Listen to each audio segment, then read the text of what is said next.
Good morning, good afternoon, good evening. It's Grant Cameron here again. And my special guest today is Matt the Ponzo, does book covers. He's done the vast majority of my book covers. If you've seen my sort of famous one, Managing Magic, that is Matt's book cover. And Matt's big into UFOs, and we have discussions whenever we're in Toronto. And we're joining up to again today, and he's got some questions. He wants an update on some stuff, and so we're going to chit chat about what's new in the field of ufology and what's going on. So good afternoon, Matt. How you doing in there in Toronto? I'm doing pretty good, Grant. Doing pretty good. Pretty You're excited. all locked Thanks. up in your bunker there? Yeah. I was able to figure things out. Got a lot of toilet paper and built this nice bunker here. Reinforced the walls, paper mache toilet paper. It's all good. yeah. You do the videos of the construction videos. I put a few on my YouTube channel. You do some right stuff. on. Thanks. Yeah, the parodies. Yeah, always like to do the parody videos. They're pretty funny. You gotten into video an awful lot, right? I'm really into the video editing is so fun. I got a new computer with new editing gear, so yeah, being able to do it professionally now, or almost professionally, is pretty fun. We'll have to work on a project together. Yeah, we should. We should do a documentary. Yeah, we'll go to Skinwalker Ranch and see what we can see. Yeah, or we'll go to Area 51 because you know the Area 51 story that Desta and I were at Area 51, and we were told at Rachel to go to this gate, and Desta's zipping along there, and I'm telling her slow down, slow down. She's going like 100 miles an hour down this dirt road, and the dirt's flying, and we're coming out on the gate really, really fast, and then she's taking photographs. I'm standing at the gate, and it's like, it says don't take any photographs, and so then I post this photograph. I'm all happy, I got this photograph at the gate of Area 51, and Richard Doty comes on and on my Facebook, and he says, oh, you're at the wrong gate. You're at the Tonopah gate. You weren't at the Area 51 gate. And I go, really? Oh, okay. Next time I come to Las Vegas and to the Area 51, I'll ask you, and you give me the instructions as to where to get to the real Area 51 gate. And he says, oh, if you come, let me know. I'll take you and show you all the real secret stuff. And I go, wow, that's pretty cool. That's amazing. Doty, what a character. Oh my goodness. Yeah, and Desta and I are actually putting up an audio. I did an audio 6 months ago, and I provided the background. It was an audio, so we need to do the background. So I gave the video to Desta, the background video. So there's a video audio coming up on my White House UFO YouTube channel shortly that's going to have Richard Doty for, I think, 35 minutes, and he does drop a few bombs. Oh, right on. Looking forward to that. I wanted to jump right into this, Grant. I got some questions about Dr. Diana Pasulka, Chris Bledsoe. So I just thumbed through Pasulka's book, American Cosmic, and it bookmarked a few pages. And what always, the thing I'm most interested in is this jump room that Tyler D talks about. They call it the, what is it called? The way they phrase it, the smart room. So they put guys in there, they get these ideas, and they say that, nothing's laughed at. They say they could be talking about a unicorn going around Mars, and they get all these ideas. Yeah. So it sounds like these guys at NASA are looking into some pretty crazy stuff. Or that they may have. The thing that surprised me about that reference, and it's a little bit different than the jump room. I'll tell you the jump room story, but the story he's talking about is this sort of like a think room, that they're in this room beside this room, which indicates, because my question is always like, so what does the government really know? Do they know nothing, or do they know everything? Are they flying to other planets, or star systems, or are they basically like Eric Davis said, they shut the program down in 1989 because they couldn't figure out anything. They just basically, shelved the whole project.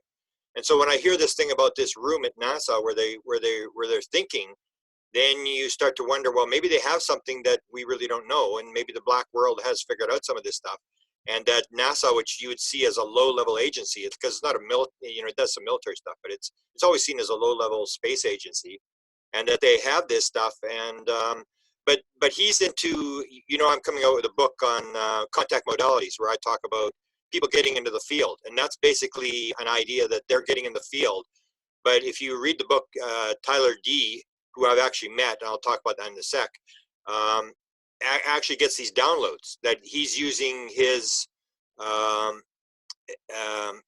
techniques for getting in the field to talk to the beings, and he believes the beings are good beings. They're giving him all these medical inventions, and his technique is to sleep 8 hours, get up, go back to bed for 1 hour, then get up, then have a huge glass of water and go sit in the sun and drink this water in the sun. And then the beings start talking to him. Right. Yeah, he's And got the whole protocol that he talks about. yeah. And That's he really got that. He got that. I talked to him. He told me the story how it all started. And in the book, you'll read in American Cosmic, you'll read the story about him getting the invention, and then he gets called to NASA, and this one-star general, he figures he's going to get an award, and this guy starts yelling, "Who came up with this thing?" And he told me the whole story that they were gonna. He got this idea in his head, and he said to me, he said, "Grant, I'll tell you what. The morning I got that idea in my head, the last thing I remember the night before was a hooded figure standing at the end of the bed." And I said, "Really? You get a hooded figure?" And he said, "Yeah." And I said, "Well, you should get regressed. Did you see its face?" And he goes, "No, I couldn't see its face." And so we talked about this, about him getting regressed by Yvonne Smith, because he's in LA quite a bit, and he's in Florida. He works with kids in operating rooms. I'm not sure exactly how it works, but he's into medical stuff, and I think he's got 40 patents, and he claims that a lot of this stuff is coming to him from the beings. The same as Gary Nolan, who works on the DNA stuff with To the Stars, was formerly with To the Stars. Now he's working, I think, Bigelow's putting up money, and there's about 8 people working on this program where they're working on experiencers and their DNA and their MRIs and stuff like that and they're working this thing out of Harvard.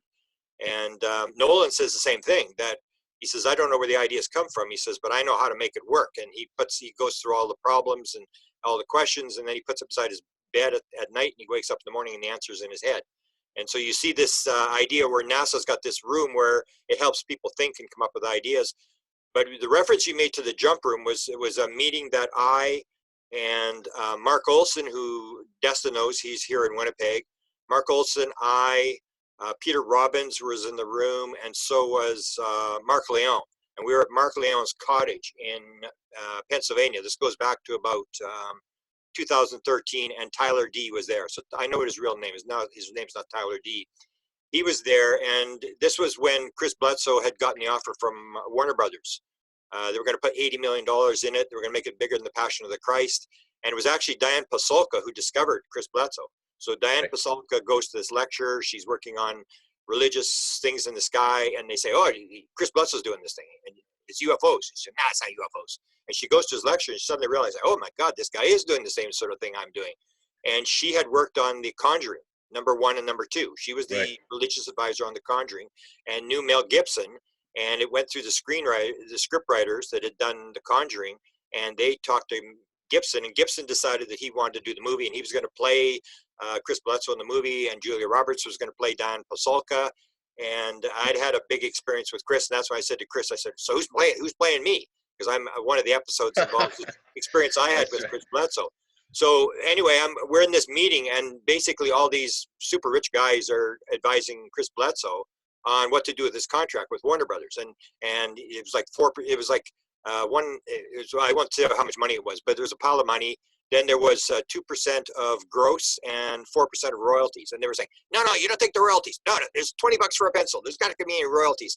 And so these guys are all advising Chris Bledsoe on how to sign this contract, because this is the third go around for Chris. He'd gone through a lawyer twice, and they wouldn't give him control at the end of the movie, so he was sort of packing it in.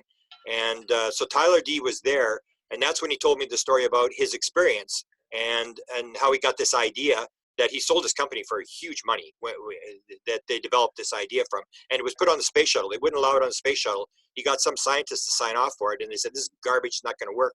He put it on the space shuttle, it worked, and he got this invention. But while I'm with him at this cottage in Pennsylvania, it's at that point where he pulls out his cell phone.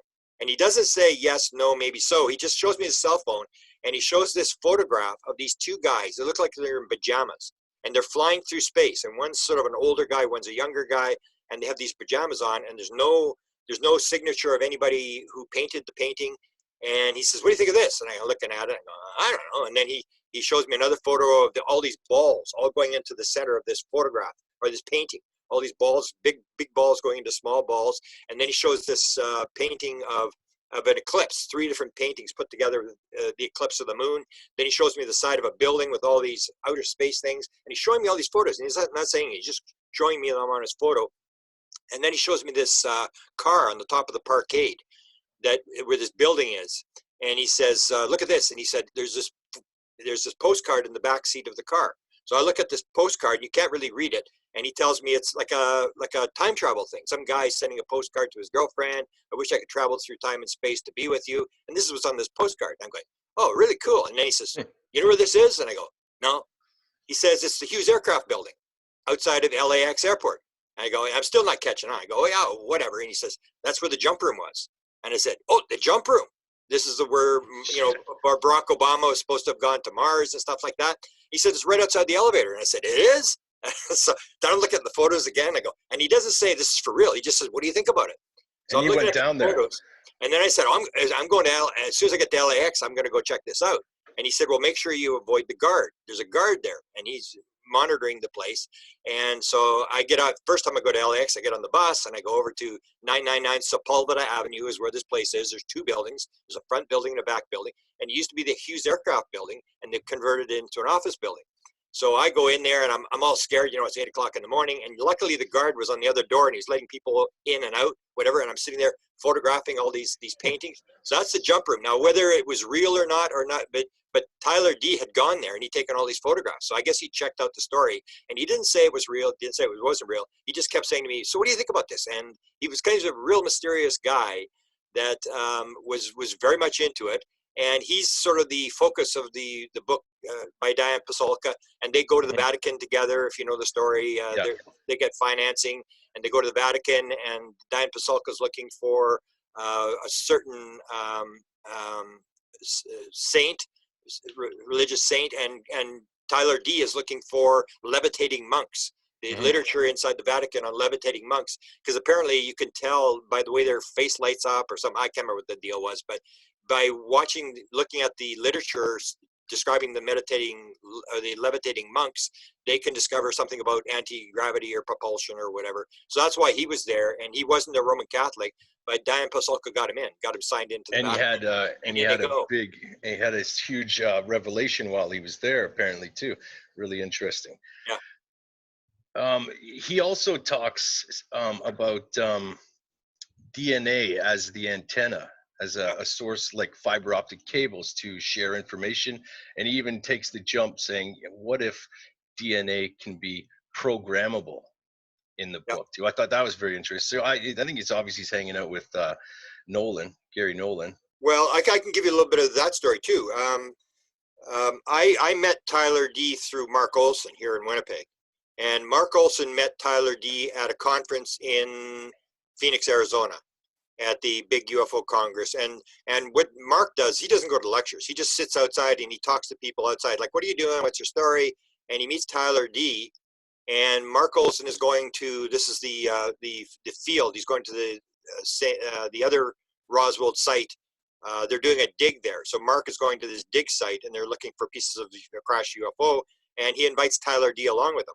And so Tyler D goes and according to Mark, as soon as Tyler saw this stuff, he just sort of freaked out. He went, "Oh my God, this is like it was real stuff." And he was because he's got a metal background at NASA, and so that's how I sort of got through to Tyler D. And Tyler D. was big into this gifting field. So you read in Diane Pasulka's book where he blindfolds Diane Pasulka and Gary Nolan. And he takes them to this field, but this is where Mark had actually taken Tyler D.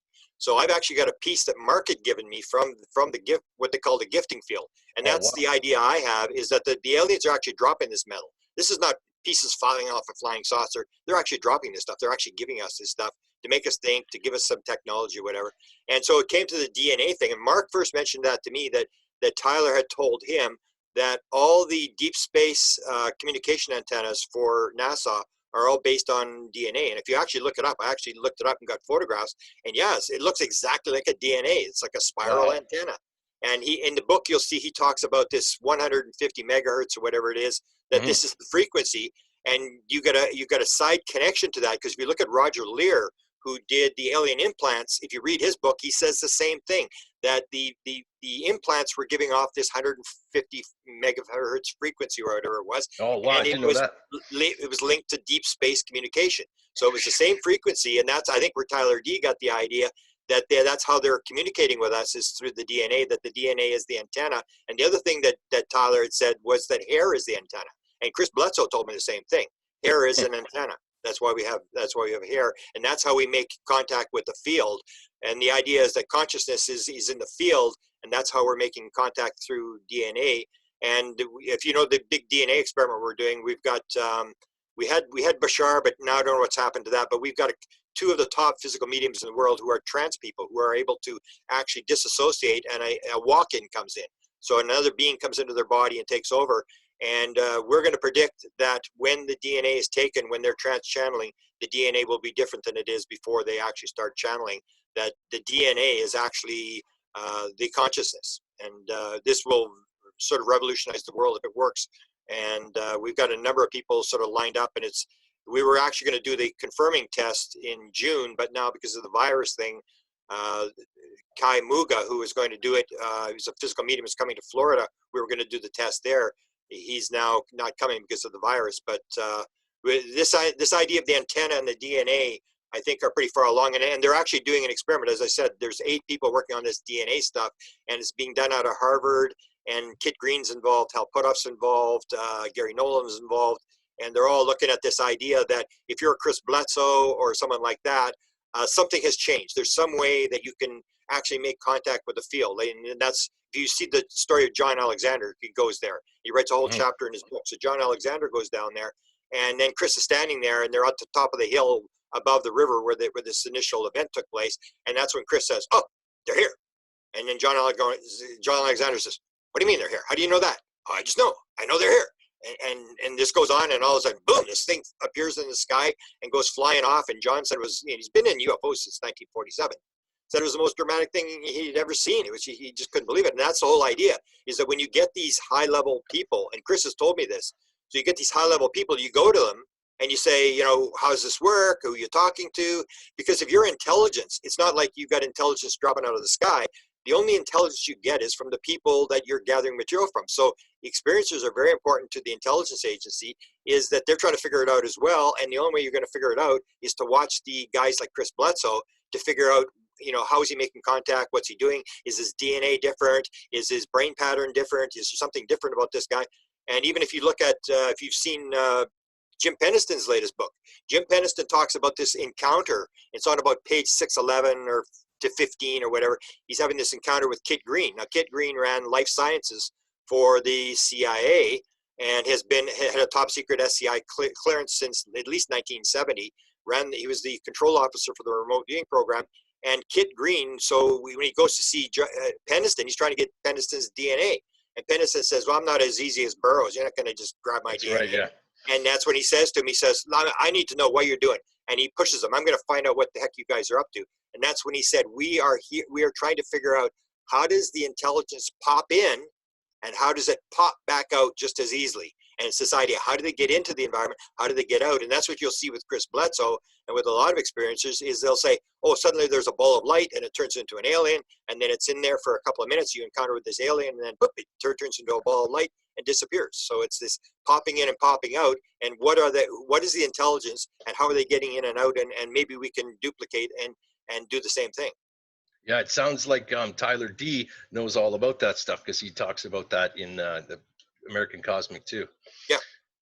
It just makes me wonder, like, what are those guys at NASA up to? Like, like their budget is huge, and then you see they got this little tin can floating around in orbit. Like maybe they're just funneling all that money. Yeah. Well, what you got to remember, we just did an interview. Desta and I just did an interview with a guy by the name of Walter Rooker.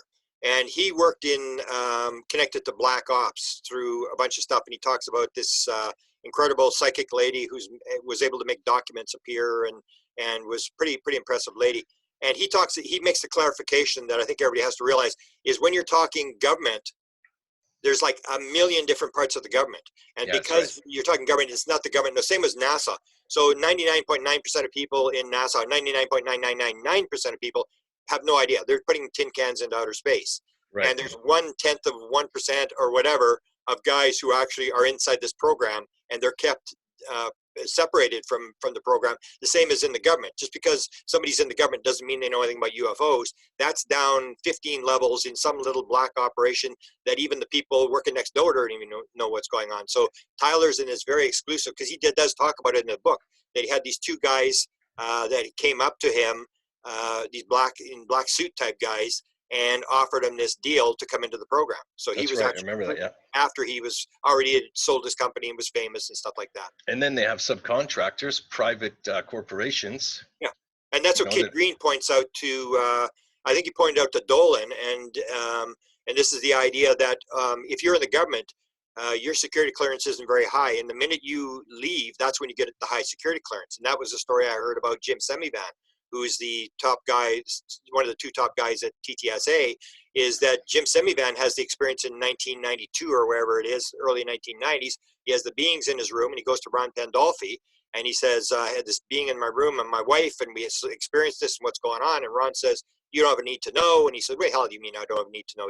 He was at one point the head of covert ops for the CIA, and he says, you bring your boss's boss in here and we'll see who doesn't have a need to know. And they bring in George Tenet, and Tenet says to him, leave this alone, pretend it's a one-off, it's a ruin your career.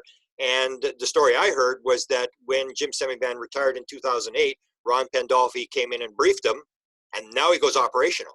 Now he has the high security clearance and knows what's going on with UFOs. He was told, leave it alone. As soon as he retires, that's when they tell him what's going on with UFOs. And that's when he goes to first see Chris Bledsoe. And he said, I knew about you before I retired, but I was not allowed to contact you. And he goes to Chris Bledsoe for a very specific reason. Jim Semivan's trying to figure it out as well. He's an experiencer, like, what the hell was that in my room? And he goes to Chris Bledsoe, do you know what was in my room? What do you think's going on? And that's what they're doing. All these guys, Nolan is an experiencer as well. He had the beings in his room. There's a rumor that Hal Puthoff had some sort of experience. You get guys like Sarfati had the phone call as a little 13-year-old kid from the computer on board the flying saucer. Jacques Vallée too.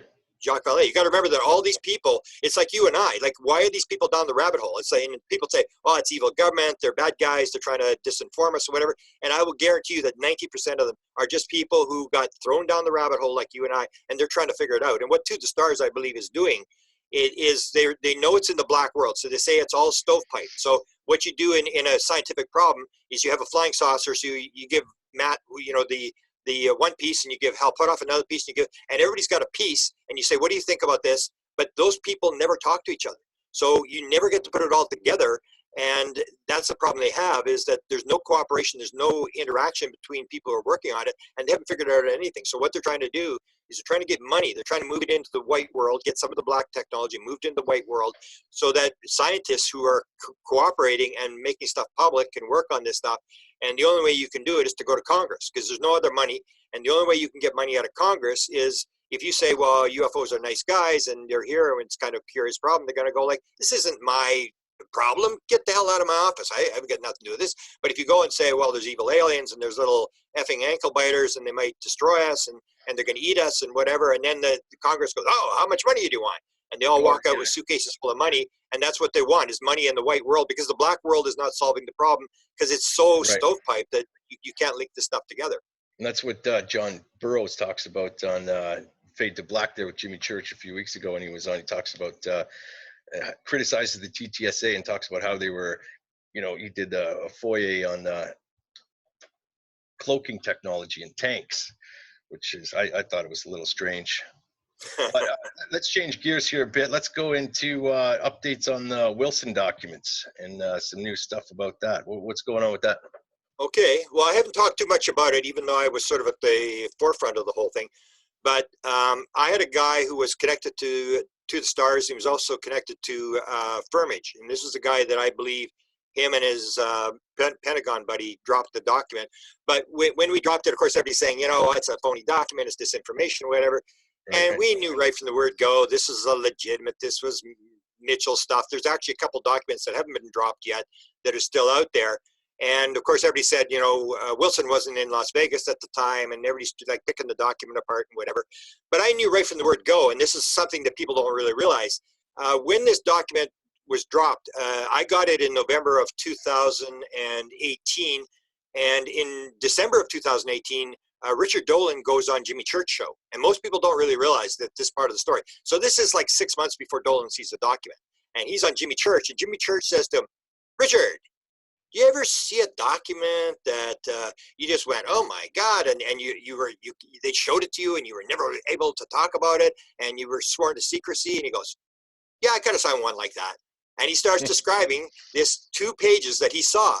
And I get a phone call from James Rigney in Australia, who actually provided me the document, and he got it from this other guy in Australia, who was the guy who has the documents. And so James phones me up. He says, did you give the document to Dolan? I go, no, I didn't give a document to Dolan. No, I've still got the document. I haven't dropped it yet. And then he said, he's on Jimmy Church talking about it. And I go, he's not. And then I'm thinking, well, maybe I did give him the document. I'm thinking, like, what the hell? So I go on there, and it's 2 hours and 15 minutes in. It's like December the 18th or 19th, 2018. You got to remember, this is 6 months before the document drops. And here's Dolan talking about this document. And the other thing he added in that interview is he said he talked to somebody, and he'd asked the guy, he says, and this is one of the people, one of the top guys. Right, I know who it is. The name is out there. He says, do we have any bodies? And the guy says, oh, I know we have at least one. And then he says, well, how would you know that? He says, because the source is impeccable. So number one, you have the first document is the Wilson document, which talks about, Wilson not getting this clearance. And we had worked on this. I worked on it in 2008. So did Giuliano Marvakovic in Ireland. So did Dolan. And we all knew this story about Wilson being briefed and stuff like that. So the document comes forward. Everybody starts trying to pick it apart or whatever. And everybody forgets the fact that Dolan had been on Jimmy Church months before and actually described the document. So when Dolan got it, and it was on the internet for a couple of months before Dolan saw it. It was dropped. And then Dolan picked it up. He phoned me, and I said, no, I'm not going to talk about it, and just basically told him to get lost. You've got the same problem I've got now. I'm not going to get involved in this. And so when Dolan got it, the reason he was so interested is that he'd seen the document before. He'd seen 2 pages. He didn't see 15. And what he immediately did is he phoned the person who showed him the document. And he said to the person, he said, oh, okay, what's the deal? And they said, oh, I guess the toothpaste is out of the tube. So we knew immediately that this was a legitimate document. But now it's sort of been confirmed. Like what you've got is they're not denying it. So everybody says, well, no, it's not true. But nobody ever denied it. And I heard from various researchers that people were confirming it behind the scenes, off the record, but we couldn't go on the record that these people were confirming it. Right. And then what happened is Hal Puthoff gives a speech. Hal Puthoff and Eric Davis both say because it may involve classified information, we're not going to talk.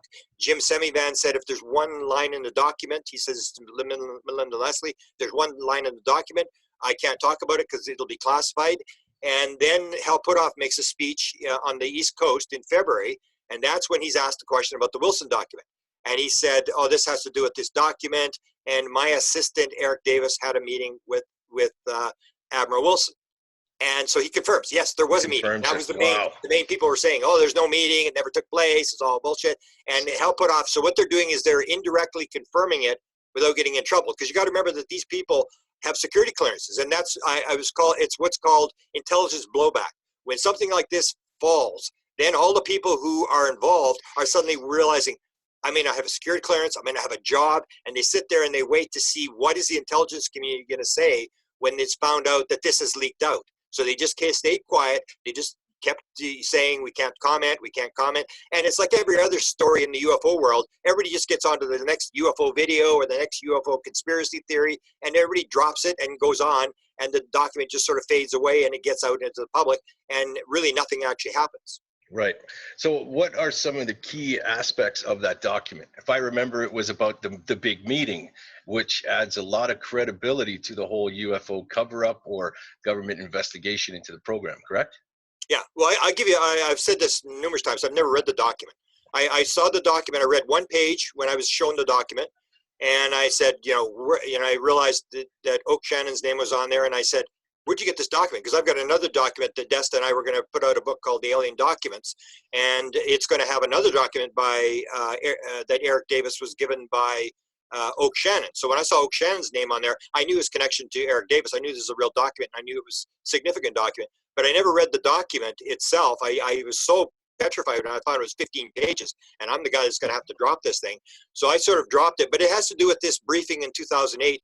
And one of the other items we have is it basically confirms Stephen Greer. So whatever you think about Stephen Greer's personal life or his attitudes or his ability to deal with people, I mean, he was dead on. He was telling exactly the truth. The same as Mitchell went on radio in 2008 and basically confirmed Greer's story. The story's always been true, that there was this briefing at the Pentagon and Wilson was cut out and Wilson started to look around And the significant things, I think, in the document that he brings out is exactly what Eric Davis said, that they shut the program down, that in 1989, according to Eric Davis, they couldn't get anywhere with this stuff because this has got to do with consciousness. This is not nuts and bolts. It's very, very complex technology.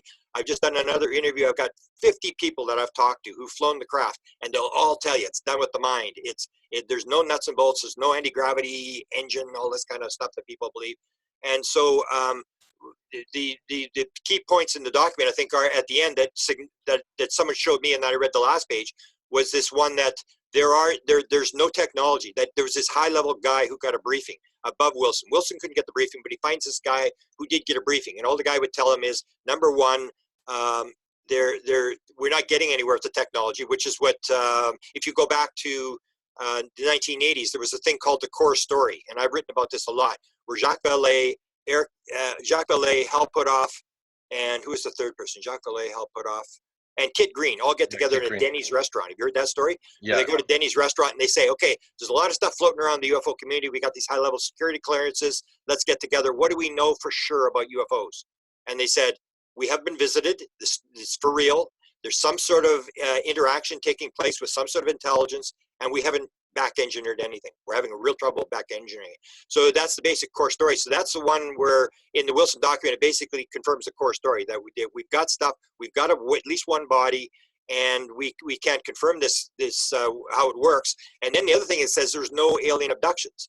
And that one just blows people away. They say, come on, stupid. Mm-hmm. But what they have to realize is Kit Green said that 12 years ago. 2007, Kit Green said that as well, that there's no, and so the question is this out-of-body experience? Is this consciousness? We have this idea about this physical world, and so I'm looking at this whole thing about, is it ET? Is there actually abductions, or is this some sort of mental thing that's going on? And you start to see when they're talking, like To the Stars, they use the word others, the others. They don't use the word alien or extraterrestrial stuff, and you start to, if you read through between the lines, they're coming where I'm coming, is that this may be a little more complex than ET. It may have some ET component, but it is very, very complex, and it's got an awful lot to do with consciousness. Mm-hmm, I think so. That's why Bigelow put so much money into his thing that he started there at the university. What was the name of that? Well, that's what people should realize. Like Bigelow, everybody says he's the bad guy. Bigelow is the same thing. Bigelow is just a guy who's really interested. His son died at a very young age, and whatever, it was a instantaneous death. It was whatever happened, and he became obsessed with consciousness. He became obsessed with life after death, and so he put in $3.7 million into a chair in consciousness studies, not UFOs, consciousness studies, at the University of Nevada, Las Vegas. And he put up this money, a huge amount of money.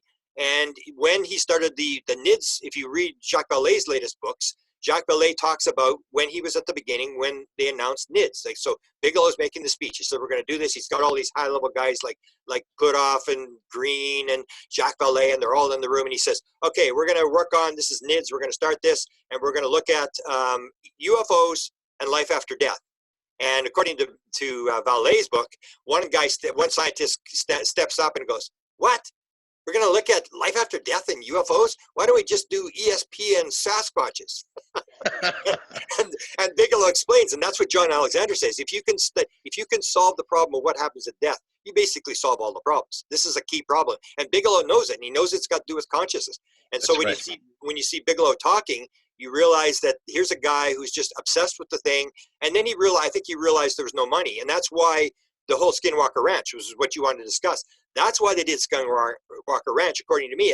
There was no UFOs there. Even Jacques Vallée says, I was there. I was in part of this investigation, and the one thing we didn't have at Skinwalker Ranch was UFOs. There was no UFOs. It was all apportation, manifestation. It was portals. It was orbs. It was things flying around and stuff on the ground. And that's what you get around experiences. Most experiences will describe orbs. They will describe paranormal phenomena. They will describe apportations. And the apportation, or there's another word for things that are moved, like whether it's a copy or whether it's a new one. But that's what you had, is you have the woman coming home with Skinwalker Ranch when they first bought the ranch. And she's got the groceries. She takes the groceries, she takes them all out, puts them away, goes in the next room, comes back, and all the groceries are back in the bag. And then they start having all this stuff appear and disappear. And there's a post hole auger 50 feet up in the tree. It disappears and it's up in the tree. And it's this weird stuff. And that's why the DNA went in there. They sent the head guy, this head DIA guy in there, and he sees this infinity sign made out of metal. It's floating around in the room, and he's the only guy that sees it. And he says, well, man, if they can do all this weird stuff, because the main one they had was the one with the bulls. The guy gets concerned about his bulls. Oh, they're doing all this stuff. I hope they don't touch my bulls. I got these 4 prize bulls. He goes running out to the corral, and the bulls are gone. And he's looking around like, oh, they got my bulls. What the hell did I do with my bulls? And then he looks, and there's the trailer with the lock on it. And he goes, I wonder if they're in the trailer. And he opens up the lock on the trailer, and here's these 4 bulls squished into this trailer that hasn't been opened in years. And that's what the DNA was looking at. They're looking at, how do you put a bull inside a trailer? How do you make stuff go through walls? This is highly important to a military organization. If you can go into buildings and you can make stuff disappear and reappear and all this kind of stuff. That's why they went to Skinwalker Ranch. It had really nothing to do with UFOs as far as I'm concerned. It had to do with the paranormal aspect. And that's what I say, Ron Pandolfi and guys like this at the CIA have said. It's not UFOs, it's phenomenology. So when I wrote the book Managing Magic, I didn't say managing UFOs, I said managing magic, because it's all the same thing. Psychic phenomena, paranormal phenomena, ghosts, near-death experiences, UFOs, it's all the same thing. It's this manifestation coming out of consciousness. And that's what they say, is that it's phenomenology. And if you want to know what's going on, you got to watch the people who are being affected by this phenomenology. And they're trying to figure this out because it has a lot of military applications. If you can make stuff disappear, reappear, beings appear, go to another planets and stuff like that. If you got, whoever gets that will rule the world. And exactly why I think they're interested in Chris Bledsoe. I think that these guys, that meet with Chris Bledsoe, I think that Chris even went to NASA himself. Like, there was pictures I saw on Facebook of Chris visiting NASA. I don't know if he just went there to visit. Oh, he was, yeah, he was because Tyler D was very interested in him. Tyler D was friends with Diane Pasulka, and she linked him up, and he realized that Tyler D was the guy. I mean, and Chris even told me that he was like the ambassador to NASA. He was the guy for NASA that was interacting, and they were trying to figure out what was going on. And that makes sense. Same with me. If you want to know what's going on, I say absolutely, you're just wasting your time if you're talking metals or lights in the sky. You've got to interact with the people who are interacting with the intelligence behind the phenomena. And there's no doubt Chris Bledsoe is interacting with whatever this intelligence is, and they were smart enough to do it. So Chris was there. He was in the control room at NASA. He was talking about Tyler D driving around in this big, huge thing, and he was just yelling out orders, and people were moving. And he basically described him as the guy with the keys to NASA. He could go anywhere he wanted. And if you see, I even posted on my Facebook, this is going back a couple of years, Chris was in the astronaut conference room. And there was apparently only 350 people or whatever it was that ever were in that room. And wow. Tyler D's in the room and in this photograph, and there's Chris Bledsoe in the conference room. So Tyler D's a powerful guy at NASA, and Chris Bledsoe is the guy that they're watching, and it would make sense. And a lot of experiencers will complain, oh, the government's watching me, they're doing whatever. And I go, are you surprised? I mean, like one was Betty Andreasen. Betty Andreasen's husband was very upset. Oh, they're watching me and they're doing this and they're tapping my computer. And I said, well, does your wife have plans? Oh, yeah, she's drawing the plans for the flying saucer. And I said, well, then are you surprised they're tapping your computer? Of course, I would tap your computer too. You're going to try to figure it out. If your wife is getting all these propulsion information from the aliens, well, of course, you're going to try to figure out what is she getting, break in the house, take a look at the plans, photograph them, steal them or whatever. Because these people are getting 40, like as I said, 40% of all experiencers at one point during their experience said they knew the answer to everything in the universe. 42% they say they have mathematical, scientific, or technical material in their head they did not learn in school. And if you are not watching these people and trying to tap into what they know, you're totally stupid. You've missed the boat. You're in the water. You better have a life jacket on because you're going to drown. You're not going to make it back to shore. You have to follow these people who are interacting with the phenomena.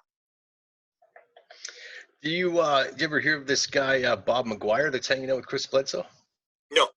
No. So I didn't hear of him either, but he was just on Jimmy Church last week after Chris. So there was Diana Pasulka, Bob McGuire, Chris Bledsoe, and Chris was on again. Really interesting to listen to.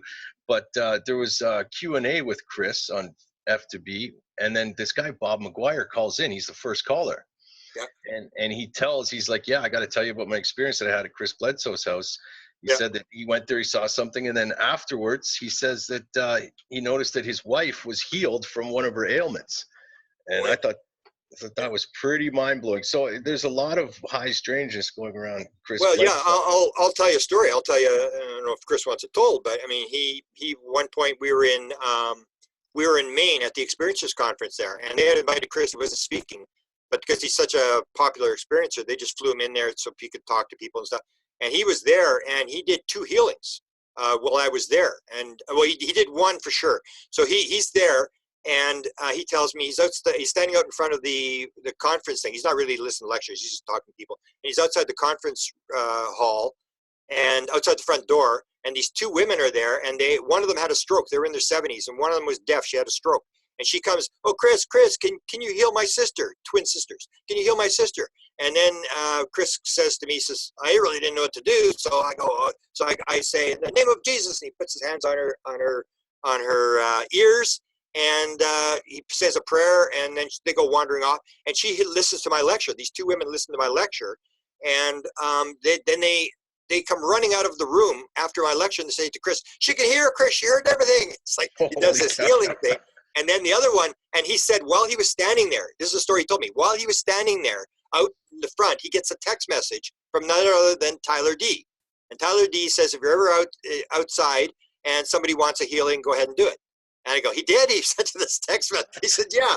So then we go for dinner. We go for lunch during the conference, and we're over. And Mike Clelland's girlfriend was there, and another girl from New Jersey were there. And there was a bunch, 20 people. You know how it is at conferences, 20 people sitting around, and then 5 go back, and the lectures are starting. Everybody's going back, and now there's just myself and these 2 girls and Chris Bledsoe. So I said, "I'm going to go back," because the one girl had told me that she was going to ask for a healing. So they're sitting there with Chris Bledsoe in this restaurant by themselves. They're the last people to go back.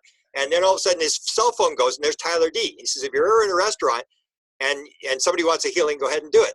So these 2 girls come back, and they're just crying. They said, "You're never going to believe what happened. We're in this restaurant." They tell this story, and I go, "Yeah, we're Chris Bledsoe. I couldn't believe that." So I don't know whether they actually need healing, but they were going to ask for a healing, and this cell phone goes off. So around Chris, there was people sending him. There was actually someone from Winnipeg went down there to be healed. He was getting, because the story of the burning tree. As this tree, it's like the burning bush. Warner Brothers wants a sign to do the movie, and he says, "Okay, I'll see what I can do." And Diane Pasulka is the intermediary, and they're waiting for this sign or whatever. And then suddenly the tree starts to burn 3 times in 6 hours. And he tells Diane, he says, "Well, I got this tree. It's a weird thing last night. This tree kept burning or whatever." And then the scriptwriters say, "Thank you. That's what we wanted." And they go back, and that's when they decide they're going to do the movie, because Mel Gibson wants a sign that they should do the movie, and this tree starts to burn. So people start sending Chris clothes. He has people coming down there to heal him, and they put the clothes in the hole where the fire was inside this tree 3 times. And they put the clothes inside that thing, and there's people coming for healing. And Chris told me all sorts of stories about people that he healed, the people at high-level people. And at one point, I don't know if you heard this story. He shows me his cell phone. It's got this medal. It looks like he won the gold medal at the Olympics. I says, "So what'd you get that for, Chris?" And he goes, "I can't tell you. I can just tell you where it came from." And then he flips the cell phone, and here's a mailing envelope from Camp David. Now, this gives you the indication of what level people are watching Chris Bledsoe. And I go, wow. And now I'm thinking, Camp David? Camp David's what? Camp David. What's that? That's the president's retreat outside of Washington, where the cabin where they did, Carter took all this. They usually take people. Trump doesn't go there, but Camp David is the weekend retreat for the president. So the mailing envelope's from Camp David. So it's not from the White House, it's from the president.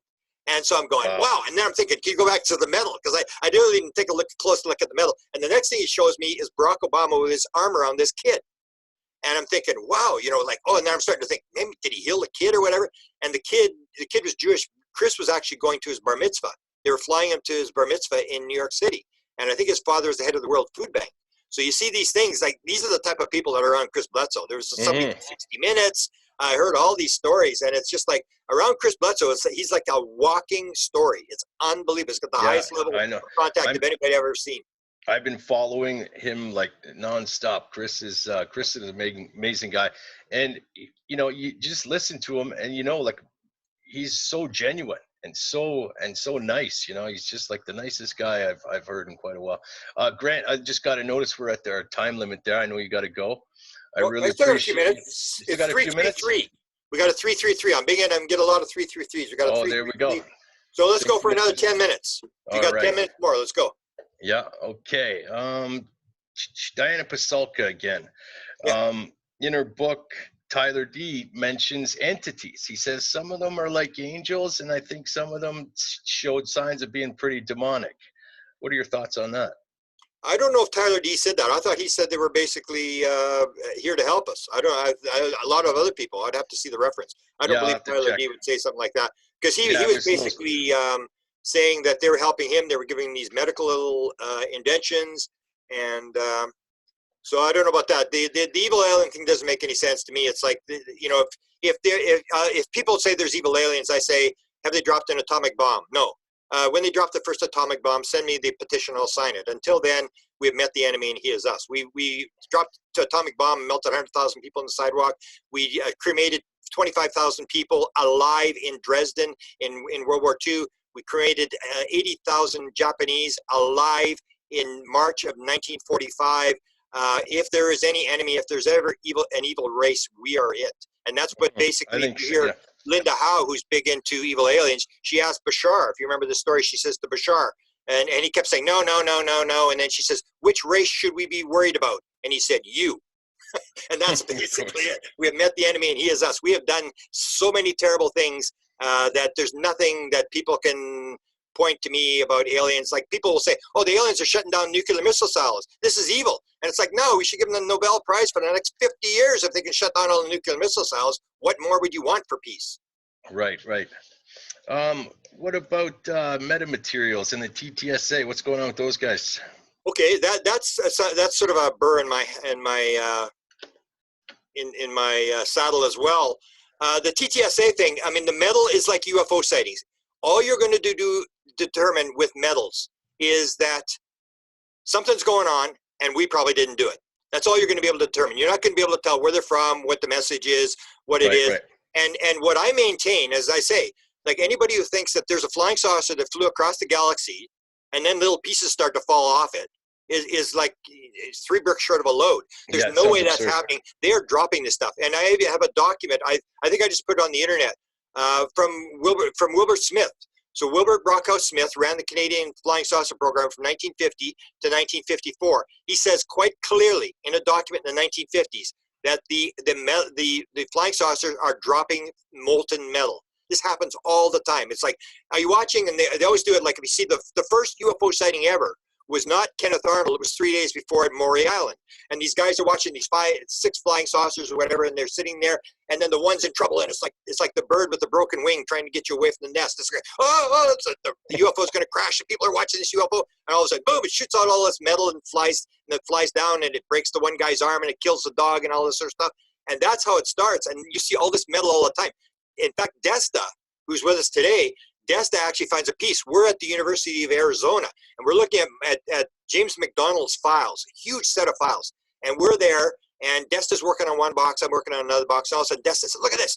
And she shows me this photograph. And what it is, it's like a metal spike with bubbles on the top. And it's made out of 99% pure nickel.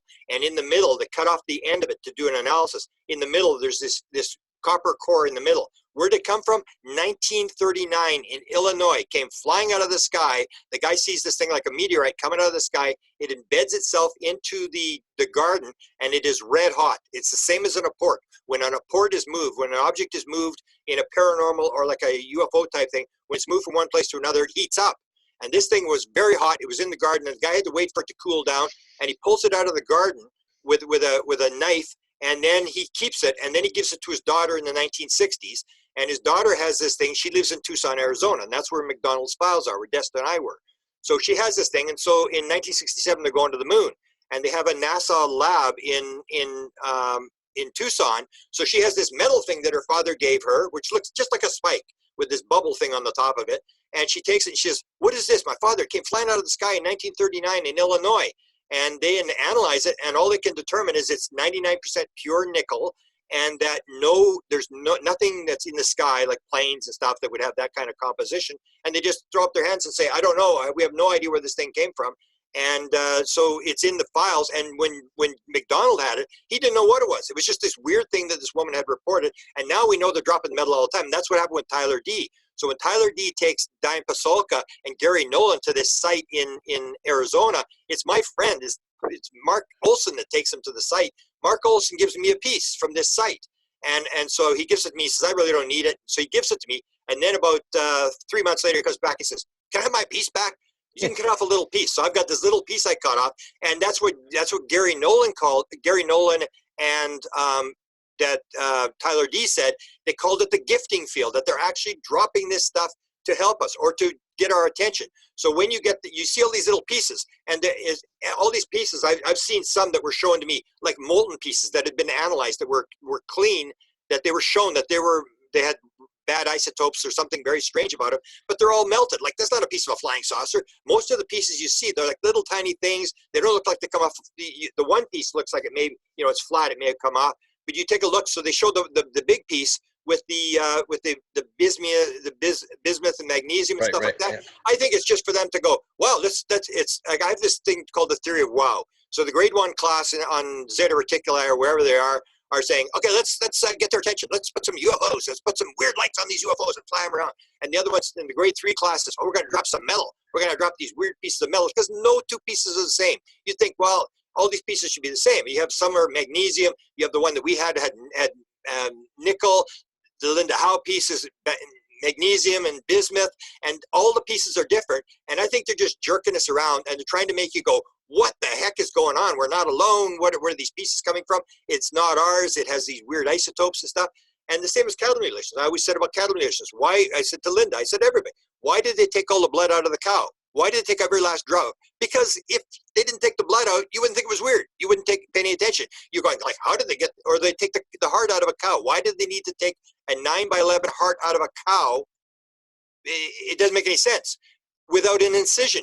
They take it out without an incision, because everybody's going to go, how the hell did they get the heart out of the cow? And they just, and like crop circles, what are they doing? How do they make this thing? How does it happen?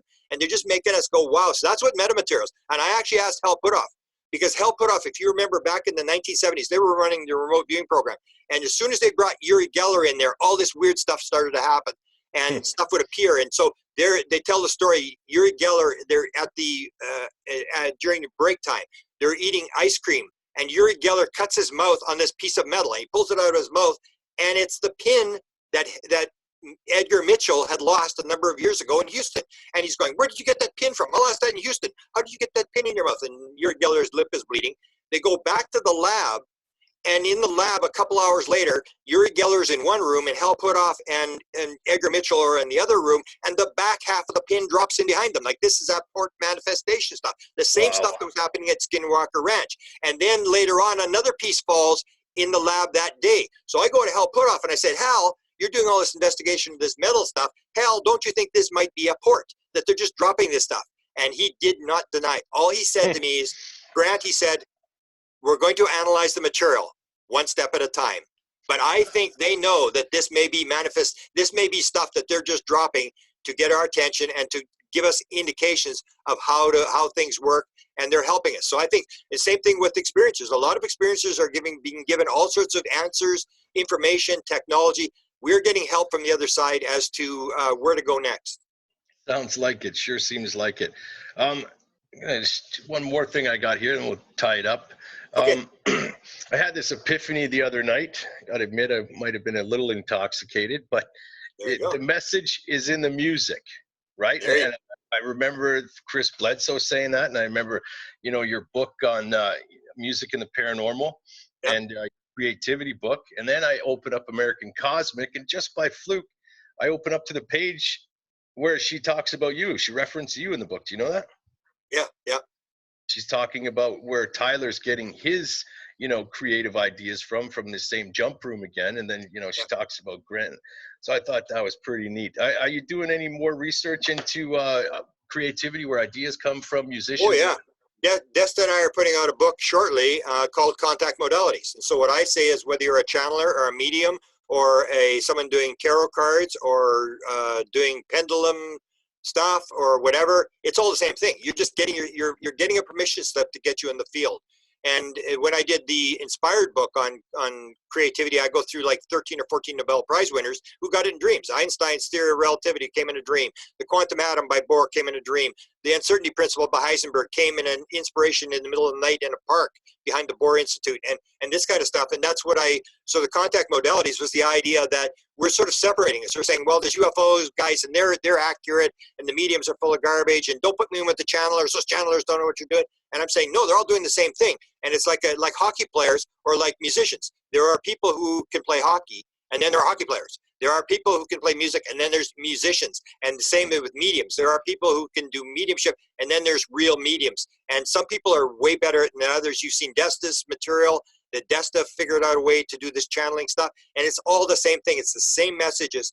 And so I'm doing a lot. I think that's basically where it comes down to. I'm looking at the parallels now between the UFO world and the spiritual world. And there are a lot of really bizarre connections between the people talking about being in the spirit world, telling the same story. I'll give you the one, and then we'll shut it down. I'm doing an interview with the Winnipeg UFO group in a week next Tuesday, a week next Tuesday. And his name is Ron Johnson. And he talks about the beings allow him 36 out-of-body experiences. And in 3 of those out-of-body experiences, he goes to the spirit world. And he deals with his mother in the spirit world. His mother's dead. And he goes to this building. He says, my mother shows me this building. And it's a real small building. She says, Ron, when you die, you're going to get a room in this building. And she shows his father in this room in this building. And he says, I go in the building. And he said, the weird thing was, it was way bigger on the inside than it was on the outside. And as soon as he said that, I go, Chris Bledsoe told me that. Chris Bledsoe told me that story. I asked Chris, how do you fly the ship, Chris? How do you fly? And he said, I went, opened the door, and you go into the craft. And he said, it's way bigger on the inside than it is on the other side. That's exactly what was talked about in the spirit world. And the other thing that was talked about was the idea of crystals, that Ron Johnson tells me the story, that his mother shows him these crystals, that we have these crystals that you can look at a certain angle and you can see your entire life and your past lives and all this kind of stuff. And everybody's got a crystal in the other world, and you look at your thing, and this is Michael Newton. This is the same thing Michael Newton talks about, the crystals in the spirit world. But if you go back to 1988, UFO documentary called UFO Cover-Up Live, the people said, this is garbage, it's garbage. And I always said, this is a drop by the CIA. At the end of the Reagan administration, Reagan was into it. They dropped this thing. You see Richard Doty, who I've got the interview coming out in a couple of days. Richard Doty is in dark light, and Richard Doty said the most magnificent thing I saw in my entire career was a crystal. The aliens had this octagon crystal, and they held the crystal at a certain light, and they could show you the history of the world. And the story in the 1980s that Linda and I and a bunch of people were chasing around was that they had showed the U.S. government the crucifixion of Jesus Christ in this crystal. It's the same story. It's the crystal that you turn at an angle, and you can see all the past lives and events told in the spirit world. So that's where I'm working on now, is this contact modality. There's a lot of people are getting into the field, and you've got to listen to the people who are getting in the field, because they're getting noetic material. They're getting real inspiration and real material. It's not rational analytical guessing. It's somebody actually giving you the information. And because if 40% of people knew everything in the universe at one point during their experience, all the answers are there. And it's the ability to get out of your physical, rational left brain and get into the field and pull that material down. And anybody who's not trying to do that, I think is just wasting their time. Interesting. Wow, Grant, you blew my mind again today. Holy smokes, I got a lot of things to digest there. It's amazing how much you know, man. And you just like retain all this stuff and remember it. Amazing. I wish we could do more interviews more often. Well, stick up some more questions. We'll do an update maybe once a month or something. You can do that. Yeah, that'd be good. We got to do that for sure. For sure. Beautiful. You're a good man. Thank you so much. I appreciate it. Have a good day. Stay safe in Toronto. Yeah, you too, bud. Be careful. Go Raptors, the home of the basketball champions, the Raptors. I think it's all virtual reality now. I don't even think they do that. Okay, have a good day. Right on. Thanks, Grant. Okay.